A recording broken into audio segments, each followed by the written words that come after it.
vamos a hablar de salud y vamos a hablar de la alimentación, porque ustedes saben que no sabemos comer bien, ¿no? Es decir, no sabemos alimentarnos y eso es algo que lo tenemos que reconocer. Tenemos anemia en este país y no necesariamente siempre es por falta de dinero específico para alimentarnos, sino que nos alimentamos mal. Obviamente la pobreza es parte también de la situación de anemia y los más afectados siguen siendo la primera infancia, pero hay también posibilidades de saber alimentarnos. Pero un aspecto específico es el hablar de la ansiedad, es decir, cómo podemos manejar la ansiedad y no alterar nuestra alimentación. Muchos decimos, estoy ansioso y empiezo a comer y a comer y a comer y de pronto subo los kilos y eso afecta a mi salud. Y para hablar de eso vamos a conversar con Lili Maza, médica especialista en nutrición. ¿Cómo estás, Lili? Bienvenida nuevamente a ¿Qué hacer en Nacional? Muchas gracias por la invitación, Sofía. Cuéntanos un poco sobre esto de manejar la ansiedad. Es decir, muchas veces nos justificamos, ¿no? Diciendo, no, es que estoy comiendo porque estoy ansiosa.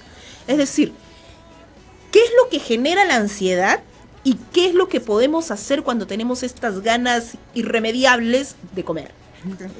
Bueno, primero definamos qué es la ansiedad. Hay muchos términos que están asociados a la ansiedad, pero sin embargo la ansiedad no es algo negativo. Es una respuesta adaptativa del ser humano ante una situación de peligro, de estrés también.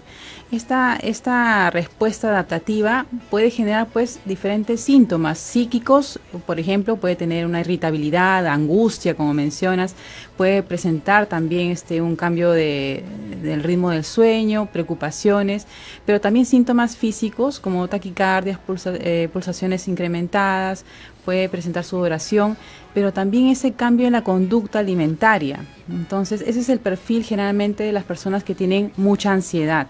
Entonces, tienden a no preocuparse en la alimentación, descuidan la alimentación. Entonces, generan los típicos atracones de comida y obviamente pues estos atracones van a generar a la larga un cambio en el metabolismo de la persona porque van a ingerir alimentos que no son saludables y van a comer a deshoras, no van a poder alimentarse de manera adecuada y esto conlleva pues a los problemas de sobrepeso, obesidad y otras enfermedades que vienen después como la diabetes, hipertensión, entre otras.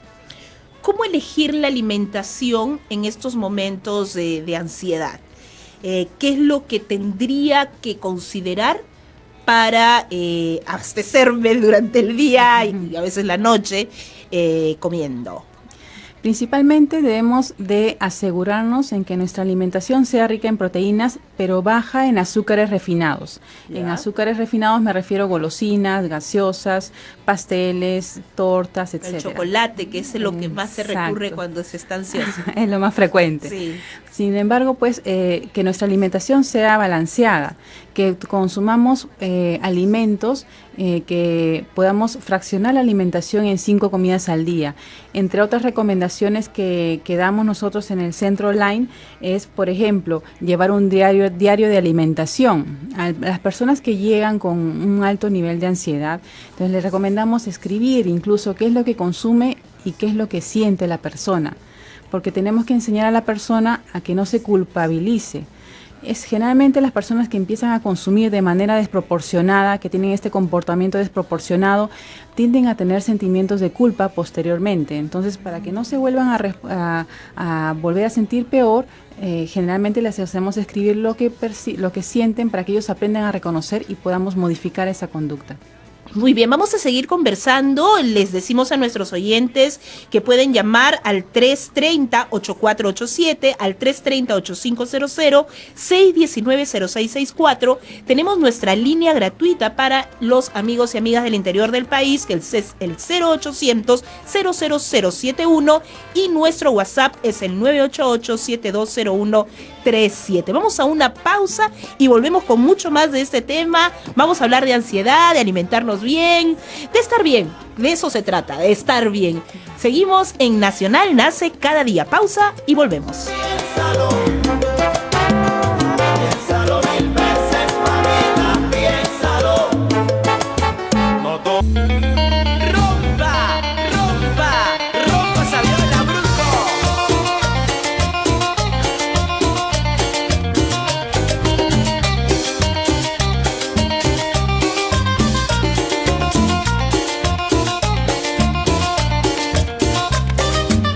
Seguimos en ¿Qué hacer en Nacional? Estamos con Lili Maza, ella es médica especialista en nutrición, hablando de cómo manejar la ansiedad y no alterar nuestra alimentación.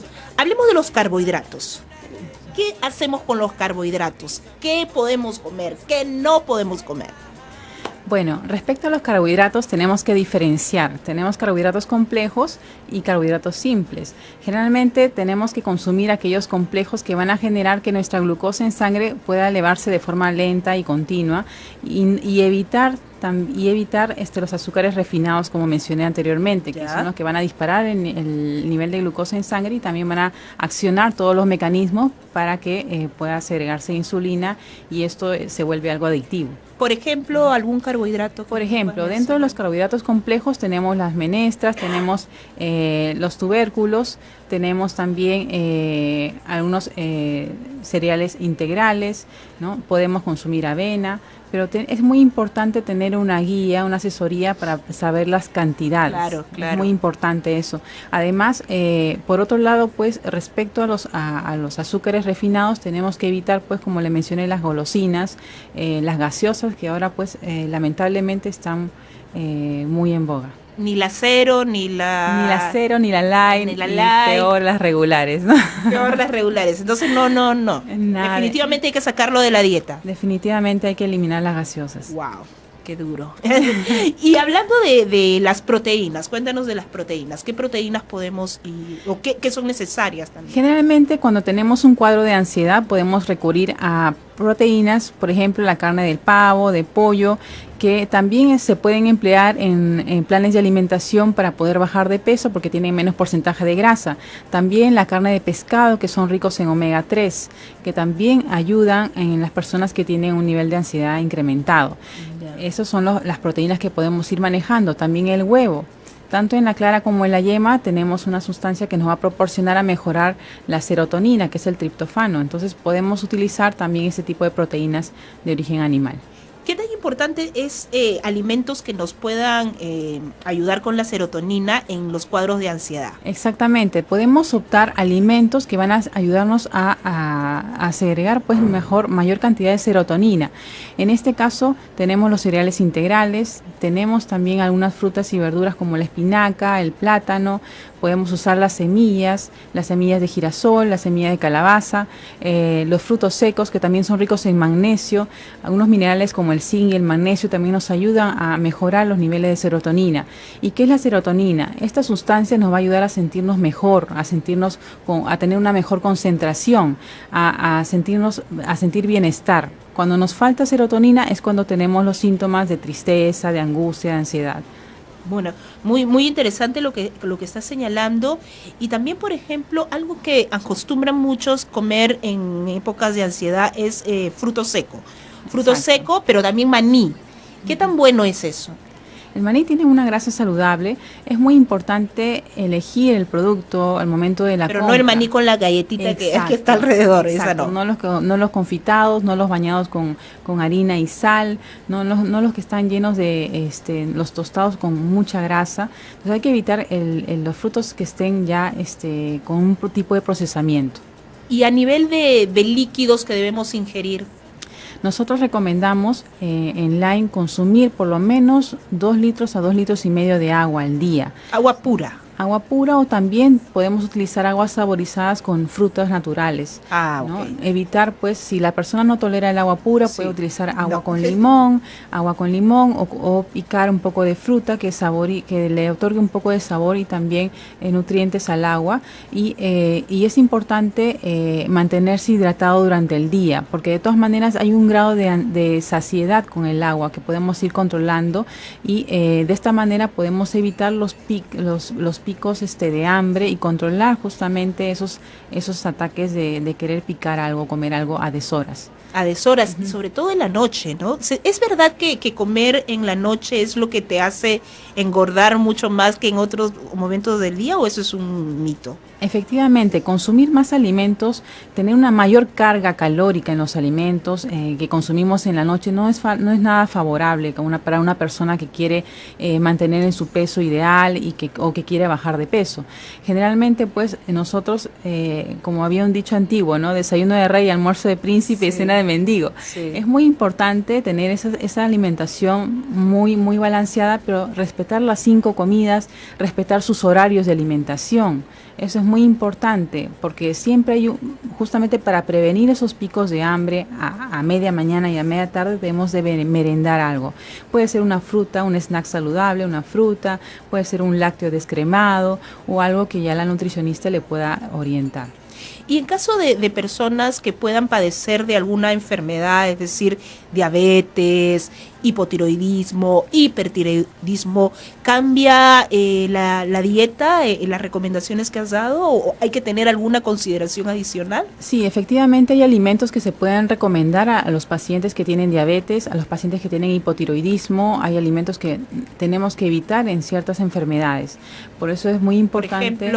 Por ejemplo, en los pacientes que tienen hipotiroidismo, tenemos que evitar pues todo lo que es coliflor, brócoli, tenemos que evitar el exceso de tomates. En las personas que tienen diabetes, las frutas que tienen alto índice glicémico, no excedernos en las porciones de algunas frutas que tienen alto índice glicémico. Estamos hablando de mango, incluso la sandía, que a pesar de que tiene alto porcentaje de agua, también tiene alto índice glicémico. Alto índice glicémico. Y en el caso del hipotiroidismo, ¿por qué la coliflor?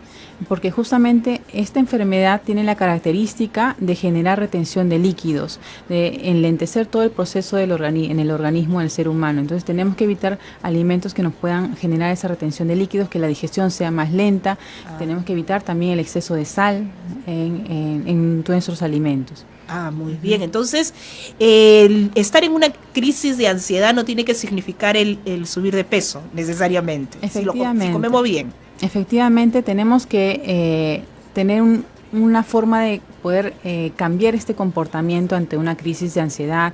Es muy importante también distinguir si tenemos un cuadro de ansiedad, que todos podemos tenerlo comúnmente por un factor de estrés o una preocupación, pero hay que darnos cuenta hasta qué punto es algo controlable, porque si la persona ya tiene una conducta de comer compulsivamente, ya le está generando una dependencia a la comida para poder solucionar una situación emocional, sí es importante acudir al especialista, al psiquiatra, al psicoterapeuta, para un tratamiento especializado.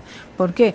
Porque ya eso viene a ser un trastorno de ansiedad. Los trastornos de ansiedad ya implica un comportamiento desproporcionado y la persona prácticamente ya no actúa ante un mecanismo de defensa o por estrés o un peligro, sino que ya no es un mecanismo de defensa, sino es una amenaza constante y limita a las personas. Claro, allí ya estarían coexistiendo otras enfermedades que no sería suficiente hablar de alimentación, ¿no? Generalmente cuando ya tenemos un trastorno de ansiedad está ligado a enfermedades mentales y a enfermedades físicas. Entonces tenemos que analizar de forma más específica el caso para que la orientación del tratamiento sea adecuada. Tenemos una llamada telefónica y es César desde La Victoria. César, buenos días. ¿Cuál es tu consulta? Buenos días, doctora. Encantado de escucharla. Mire, mi señora tiene 77 años. Hace 6 meses o cerca de un año tuvo microinfartos cerebrales.